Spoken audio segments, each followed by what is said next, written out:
최소 생활비는 최소한의 여러분들 현재 생활을 유지하는 거죠. 아, 내가 있으면 죽을 때까지 매월 500만 원 쓸 수 있구나. 그러니까 여러분들이 만약에 지금 4%짜리 예금에 넣어놓고 4%는 18년 뒤에 여러분들의 돈의 가치가 절반으로 떨어집니다. 이건 뭐냐면은 그냥 제로예요. 내가 한 달에 필요한 생활비가 500만 원이다. 내 재산의 절반은 듣고 나머지 절반은 는 거예요. 이게 뭐 가장 쉬운 방법이죠. 그러니까 월 300도 여러분들 충분히 가능한 수치예요. 결코 이제 어려운 숫자는 아닌 거죠.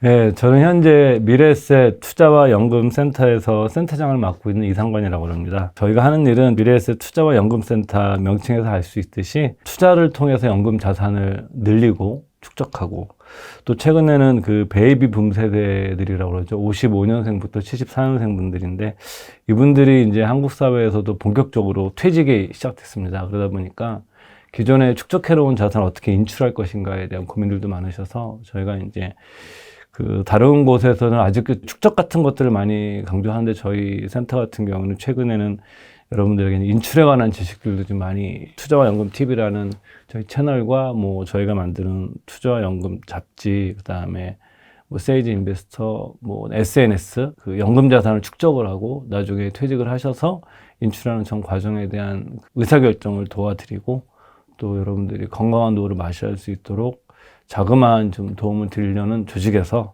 현재 일을 하고 있습니다. 노후에 대한 자금을 생각할 때 먼저 생각해야 될 게 저는 한 3가지 정도가 있는 것 같아요. 그 첫 번째가 이제 그 가치관인데 가치관. 그 다음에 내가 어디서 살 것인가.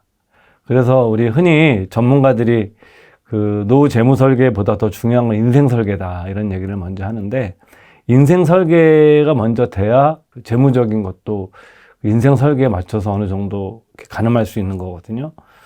이건 너무너무 당연한 얘기입니다. 여러분들이 만약에 그 서울 시내 한복판에서 노후 생활 하시는 거와 중소도시에서 하시는 거나 아니면 뭐 전원 생활을 하시는 거나 아니면 귀농을 하시는 거나 이거는 완전히 다른 인생 설계입니다. 여기 들어가는 돈도 너무 많이 다르고 규모도 달라지기 때문에 여러분들이 이제 그 먼저 생각해 보셨으면 하는 게 저도 이제 이 연배이기 때문에 많은 고민을 하지만 그 인생 설계와 자신의 가치관에 대해서 한번 생각하는 시간을 꼭 가지셨으면 좋겠고요. 두 번째는 이제 생활비라는 게 그 만약에 우리가 뭐 55세, 60세에 퇴직하고 내가 90세에 죽는다 그러면 매월 균등하게 이루어지는 건 아닙니다. 요 과정에서 생활비에 미치는 굉장히 몇 가지 중요한 변수들이 있어요. 그러니까 이 계획에서 이제 먼저 이 변수들에 대한 고려가 좀 어느 정도 되어 있어야 되거든요. 그 첫 번째 변수는 뭐냐면 정기 고령기와 후기 고령기의 생활비가 달라지는 겁니다. 국제기구 유엔에서 정한 노인의 정의가 65세인데 요즘은 65세도 뭐 노인이 아니죠. 65세부터 75세까지를 우리 정기 고령기라고 합니다. 그래서 후기 고령기를 75세부터 사망 시점까지 우리는 후기 고령기라고 그러는데 이 생활비가 정기 고령비가 후기 고령비보다 더 많이 들어요. 그러니까 우리가 자금 계획을 세울 때 후반전보다 전반전에 자금이 더 소요되는구나, 생활비가. 이런 생각을 하셔야 되는데 후반전에 또 한 가지 고민해야 될 게 있는 거죠. 후반전에 또 무슨 문제가 생겨나냐면 후반전에 생겨나는 가장 큰 문제는 의료비입니다, 의료비. 한 사람이 태어나서 죽을 때까지 쓰는 그 평생 의료비라고 그러는데 평생 의료비의 50% 이상을 75세 이후인 후기 고령기에 씁니다. 뭐 계속 건강하게 잘 살면 좋겠지만 뜻하지 않게 어떤 뭐 수술을 받을 수 있고 뭐 이럴 수도 있게 되면 발생하는 그 비용이 선전적으로 할 수 있으면 제일 좋습니다. 이게 바로 보험의 역할이거든요. 할 수 있으면 제일. 이것이 이제 고려돼야 되는 거죠. 그리고 또 65세 이후와 75세 이후에 시퀀스 리스크라고 그러는데 그 순서 리스크예요. 순서 리스크. 이게 우리가 자산을 축적하는 시기에는 뭐 마이너스 10%가 나고 그 다음에 플러스 15%가 나고 그 다음에 뭐 플러스 20%가 난 경우와 뭐 플러스 20%와 뭐 그 다음에 마이너스 10% 플러스 15%가 이게 좀 순서가 바뀌어도 기본적으로 3년은 수익을 같아요. 내가 계속 축적해 나가는 과정에서는. 근데 이게 인출해 나가는 과정에서 어떤 일이 시작되냐면 만약에 65세 후에 내가 인출을 하는데 그 해에 마이너스 10%가 나서 인출해서 시작하는 사람과 플러스 50%가 나서 플러스 시작하는 사람과 엄청나게 달라져요. 이게 바로 이제 시퀀스 리스크라는 거예요. 여러분들이 이제 퇴직을 앞두고서는 자산을 재조정하는 과정에서도 시퀀스 리스크라는 걸 여러분들께서 좀 반영해내는 게 중요하다. 그러니까 세 가지가 이제 재무설계에 반영이 돼야 되고, 세 번째가 이제 우리가 생각할 수 있는 게 평균을 생각하는 겁니다. 이게 뭐 가장 쉬운 방법이죠. 그래서 뭐 국내에서는 이런 평균에 대한 생활비의 개념을 인용할 때는 거의 뭐 이 자료를 인용합니다. 여러분들께서 뭐 이거는 뭐 제 얘기가 아니더라도 인터넷 검색해 보시면 뭐 늘 나올 수 있는 내용인데, 국민연금연구원에서 나오는 보고서죠. 여기서 뭐 적정 생활비, 최소 생활비 이렇게 구분을 해서 합니다. 적정 생활비는 기본적으로 그냥 부부가 어느 정도 건강하다고 생각해서 아주 크게 심하게 아프지 않고 그냥 무난하게 살 수 있는 걸 얘기를 하시는 거예요. 그 다음에 부부가 이제 277만 원, 개인은 177만 3천 원 정도고요. 최소 생활비는 최소한의 여러분들께서 이제 현재 생활을 유지하는 거죠. 198만 7천 원이고 개인은 124만 3천 원입니다. 적정 생활비는 특별한 질병이 없는 노후 생활. 아까 제가 이제 말씀드렸던 후기 고령기에 이제 의료비 같은 것들을 뭐 보험 같은 걸 통해서 잘 대비하는 게 중요하다. 뭐 우리가 경제적 용어로는 이제 그 건강 리스크를 보험을 통해서 해지하는 거죠. 뭐 그렇게 하는 거고, 최소 생활비는 기본적인 생활비를 위한 수준입니다. 요 이제 이 세 가지가 여러분들이 이제 먼저 머릿속에 있어야 됩니다. 여러분들한테 이건 상식으로 알아두시면 좋은 것 중에 하나가 이제 그 25배의 법칙입니다. 또는 300의 법칙이라고 그러는데, 또 이게 복리 계산할 때 여러분들 72의 법칙이라고 아시죠? 이런 것들 여러분들께서 이제 외워 놓으셔야 돼요. 자, 72의 법칙부터 먼저. 내가 장기적으로 나의 자산을 운영해 나가는데 어느 정도의 수익률을 올리려면 내 돈이 2배가 되지? 이렇게 생각하는 거죠. 아, 내가 만약에 10%씩 내가 매년 수익을 올릴 수 있으면, 대단한 겁니다. 이거는 올릴 수 있으면 72를 10으로 나누면 7.2가 나옵니다. 이게 이제 7.2년 뒤에 내 돈이 한 2배가 되는 거예요. 그리고 뭐 예를 들어서 내가 한 5년 뒤에 내 돈을 2배로 만들고 싶으면 내가 얼마로 운영을 해야 되지? 그럼 72를 또 5년으로 나누면 나오는 수익률이 또 나옵니다. 이런 식으로 수익과 기간에 관한 겁니다. 근데 72의 법칙은 여러분들 물가 상승률에도 적용할 수가 있습니다. 만약에 지금 물가 상승률이 4%다. 그 72를 4로 나누면 어떻게 되냐면 18년인데 지금 우리가 소비자 물가 상승률이 4%면 18년 뒤에 여러분들의 돈의 가치가 절반으로 떨어집니다. 그러니까 여러분들이 만약에 지금 4%짜리 예금에 넣어놓고 4%짜리 물가 상승률로 가면 여러분들 이건 뭐냐면은 그냥 제로예요. 우리가 이제 노후 재무 설계할 때 25의 법칙, 그 다음에 300의 법칙인데, 이것은 원래는 이 4% 규칙, 4% 룰이라고 그러는데, 그 미국의 그 재무 설계사인 윌리엄 뱅게인이 제안을 해서 굉장히 유명해진 거고, 지금도 뭐 우리보다 이런 은퇴 설계에 대한 노하우가 많은 서구 사회에서 우리가 재무 설계 중에서 특히 인출에 관한 설계를 보게 되면 4%로 지금도 빠지지 않고 나오는 규칙 중에 하나입니다. 내가 죽을 때까지 내 돈이 남아있는 게 아니에요. 핵심은 고갈되지 않고 내가 살 수 있는 게 60세 은퇴를 하거나 퇴직하고 나서, 이걸 그럼 내 자산을, 갖고 있는 자산을 몇 %씩 인출하면 이게 내가 죽을 때까지 돈이 안 떨어질까를 보는 거예요. 핵심은 은퇴 파산을 막는 거죠. 왜냐하면 노후 설계의 본질이 죽을 때까지 현금 흐름이 안 떨어지게 하는 거거든요. 그래서 국민연금 같은 게 여러분들 논란이 많지만 좋은 겁니다. 왜냐하면 죽을 때까지 주기 때문에.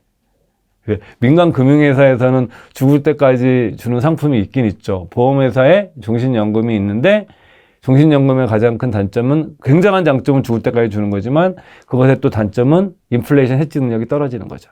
근데 국민연금은 어떻습니까? 죽을 때까지 주고 물가 상승률을 반영해서 주기 때문에, 그래서 그거를 문제가 많음에도 불구하고 현존 나와 있는 연금 제도 중에서는 가장 좋은 제도라고 보고 있는 겁니다. 어쩔 수 없이. 그럼 여기서 우리 다시 돌아가서, 그럼 4%를 어떻게 인출할 거냐? 이게 전제가 있어요. 이건 뭐냐면은, 미국에서 나온 이론이니까, 그 미국에서 주식에 대한 장기 수익률은 거의 다 S&P 500을 가지고 만듭니다.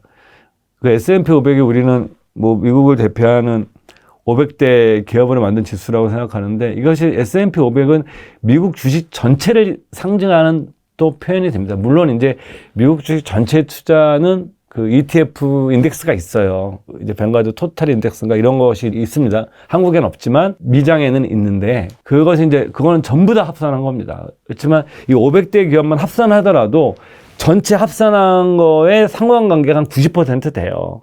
그러니까 전체를 가지고 인덱스를 내고 계산하는 거랑 S&P 500 인덱스 비교를 해보면 거의 90%가 일치하기 때문에 그냥 우리가 S&P 500을 사면 미국 시장 전체를 사는 것처럼 우리는 하더라도 문제가 없는 거예요. 여러분 상관계에서 90%라는 것은 이건 어마어마하게 높은 겁니다. 이거는. 그래서 이제 그 갖고 있는 자산을 4%는 내 재산의 절반은 미국 시장 전체인 S&P 500에 넣고 나머지 절반은 채권에 넣는 거예요. 채권 인덱스에 넣고.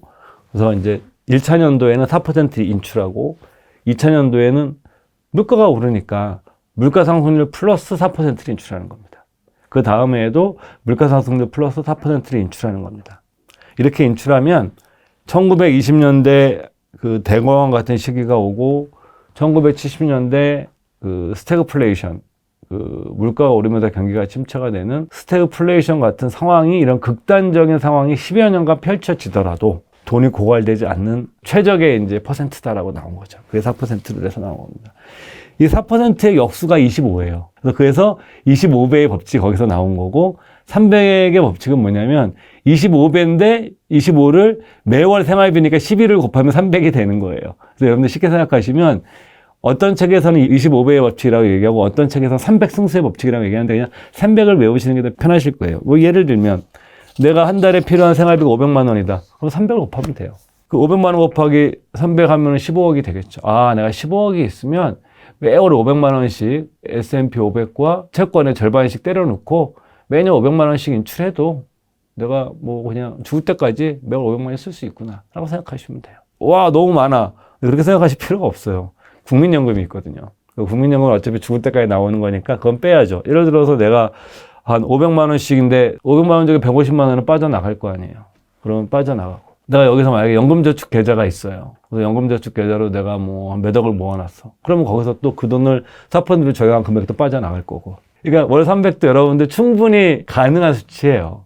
근데 물론 이제 중간에 어려움이 있으시거나 아니면 가정 경제 어려움이 있으시거나 아니면 사업하시다가 어려우신 분 이런 경우는 아니고 그냥 우리가 평범하게 직장 생활을 한 20년 이상 했다 이러신 분들은 월 300이 결코 이제 어려운 숫자는 아닌 거죠. 이것이 꼭 맞다는 건 아닙니다, 여러분들께서. 그렇지만 이렇게 해서 내가 가늠을 해보면 결코 이렇게 노후 자금이 어마어마할 것 같지만 내가 국민연금 잘 불입하고 연금저축계좌 잘 넣고 퇴직금 중간정산 받지 않고 내가 퇴직금 받은 다음에 IRP를 옮겨가지고 운용하더라도 상당 부분 커버가 가능하다. 이 300의 법칙은 굉장히 보수적인 설정입니다. 그래서 이제 미국의 일부 전문가들은 3%를 더 인출해도 된다.